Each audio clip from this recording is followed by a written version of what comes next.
Tanggal 24 Juli tahun 1945, Yesus berada di Danau Galilea bersama para muridnya. Semua murid bersamanya, termasuk Yudas, yang telah cukup pulih dan yang wajahnya telah menjadi lebih lembut sesudah sakitnya dan perhatian yang diterimanya. Ada juga Marjiam, yang agak ketakutan sebab ini adalah pertama kalinya dia pergi ke danau.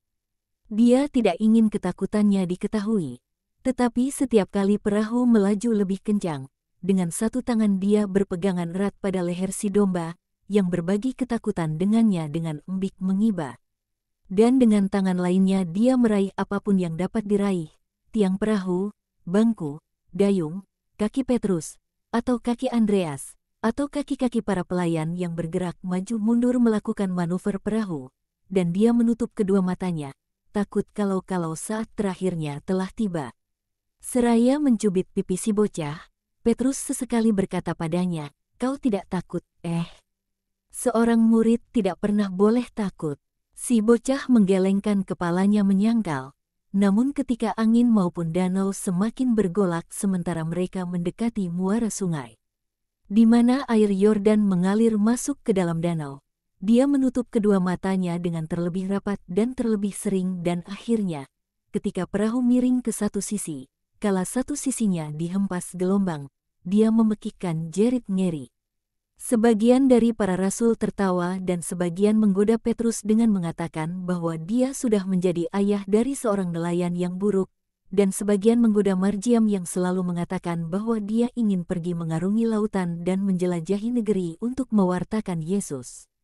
Dan tapi takut berlayar beberapa jengkal saja di danau. Tetapi Marjiam membela diri dengan mengatakan, "Setiap orang takut akan apa yang tidak diketahuinya.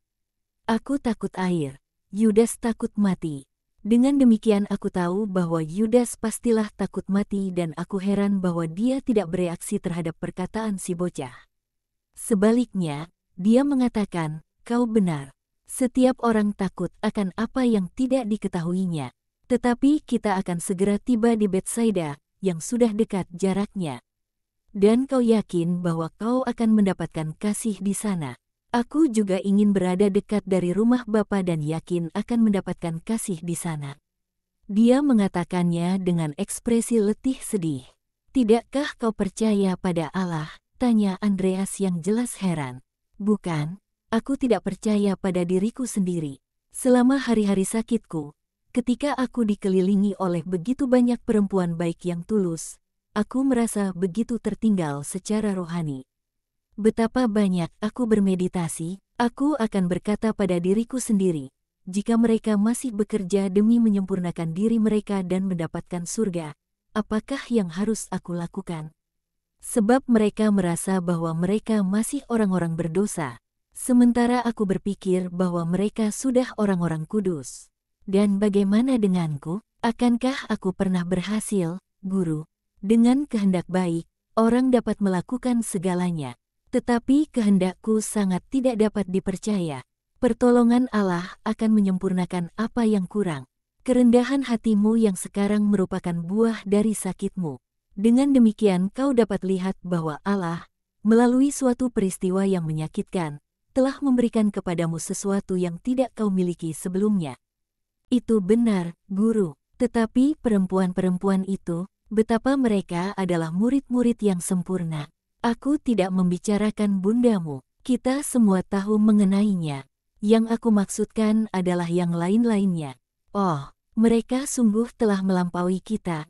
Aku adalah seorang dari ujian-ujian pertama mereka bagi pelayanan mereka mendatang. Tetapi, percayalah padaku, Guru, engkau dapat mempercayakan sepenuhnya pada mereka. Eliza dan aku dirawat oleh mereka, dan dia sudah kembali ke Bet Zur dengan jiwa dan mentalitas yang sama sekali berubah dan aku berharap untuk berubah juga. Sekarang sesudah mereka berkarya atasku, Yudas, yang secara jasmani masih belum terlalu kuat, mulai menangis. Yesus, yang duduk di sebelahnya, menumpangkan tangannya ke atas kepalanya, seraya mengangguk pada yang lain-lainnya agar diam. Petrus dan Andreas sedang sibuk melakukan manuver-manuver terakhir pendaratan dan tidak berbicara. Zelot, Matius, Filipus dan Margiam jelas tidak antusias untuk berbicara, entah karena mereka antusias menunggu untuk mendarat, atau karena mereka cukup bijaksana untuk tidak berkomentar. Perahu mengarungi Yordan dan sebentar kemudian mendarat di atas landasan kerikil. Sementara para pelayan turun ke darat untuk mengikatkan perahu, menjangkarkannya pada sebuah batu besar dengan seutas tampar, dan menempatkan sebilah papan sebagai suatu dermaga pendaratan, dan Petrus serta Andreas mengenakan jubah panjang mereka. Perahu yang lainnya melakukan manuver yang sama dan para rasul yang lain turun ke darat.